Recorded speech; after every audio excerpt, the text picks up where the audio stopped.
2026 সালের ফুটবল বিশ্বকাপের চূড়ান্ত পর্বের ড্র অনুষ্ঠিত হবে যুক্তরাষ্ট্রের লাস ভেগাসে, এই ঘোষণা দিয়েছে ফিফা। ক্রীড়া বিশ্বের অন্যতম প্রতীক্ষিত এই আসর এবার শুধু ফুটবলেরই নয়, আয়োজনের দিক থেকেও ইতিহাস গড়তে চলেছে। তিনটি দেশ যুক্তরাষ্ট্র, কানাডা ও মেক্সিকো যৌথভাবে আয়োজন করবে 2026 সালের এই মহোৎসব। 2026 বিশ্বকাপ একাধিক দিক থেকে ঐতিহাসিক। সবচেয়ে বড় পরিবর্তন দল সংখ্যা। আগে যেখানে 32 দল অংশ নিত, এবার তা বাড়িয়ে করা হয়েছে 48। এর ফলে ম্যাচ সংখ্যাও বেড়ে দাঁড়িয়েছে 104টিতে, যা বিশ্বকাপ ইতিহাসের সর্বোচ্চ। আসন্ন বিশ্বকাপে গ্রুপ থাকবে 12টি, প্রতি গ্রুপে থাকবে 4টি করে দল। প্রতি গ্রুপের শীর্ষ 2 দল ও সেরা 8 তৃতীয় স্থানধারী দল মিলিয়ে মোট 32 দলের জায়গা হবে নকআউট পর্বে। দ্য গ্রেটেস্ট শো অন আর্থের আসন্ন আসরটি শুরু হবে 2026 সালের 11 জুন। 19 জুলাই ফাইনালের মধ্য দিয়ে পর্দা নামবে টুর্নামেন্টের।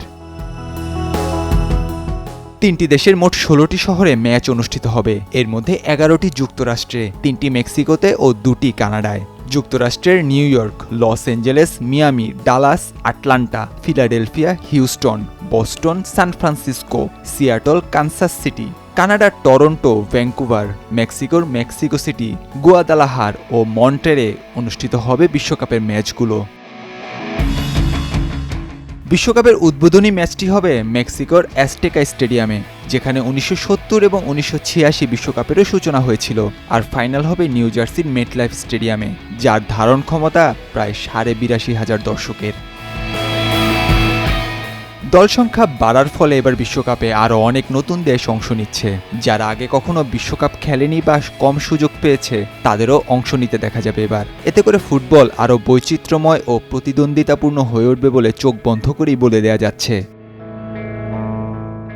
চলতি বছরের ডিসেম্বরে লাস ভেগাসে অনুষ্ঠিত হবে ফিফা ওয়ার্ল্ড কাপ ড্র। এই অনুষ্ঠানে বিশ্বের শীর্ষ দলগুলোকে গ্রুপিং করা হবে এবং সেখান থেকেই শুরু হবে বিশ্বকাপের উত্তেজনা। বিশ্ব চ্যাম্পিয়ন আর্জেন্টিনা, ইউরোপের দানব ফ্রান্স, ব্রাজিল, জার্মানি, ইংল্যান্ড, সবচেয়ে বড় বড় ফুটবল শক্তিগুলো ঝাঁপিয়ে পড়বে বিশ্বকাপ ট্রফির জন্য।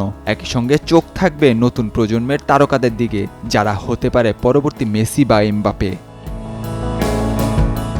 2026 বিশ্বকাপ শুধু একটি টুর্নামেন্ট নয়, এটি হতে চলেছে বৈশ্বিক উদযাপনও। 3 দেশে ছড়িয়ে থাকা ভেন্যুগুলো কেবল খেলা নয়, থাকবে প্রযুক্তির ছোঁয়া, সংস্কৃতির মেলবন্ধন এবং দর্শকদের জন্য অভূতপূর্ব এক অভিজ্ঞতা। আর এখন লাস ভেগাসের সেই ঝলমলে মঞ্চে বিশ্বকাপ ড্রয়ের অপেক্ষায় গোটা দুনিয়া। নাহিয়ান আরিফিন, নয়া দিগন্ত।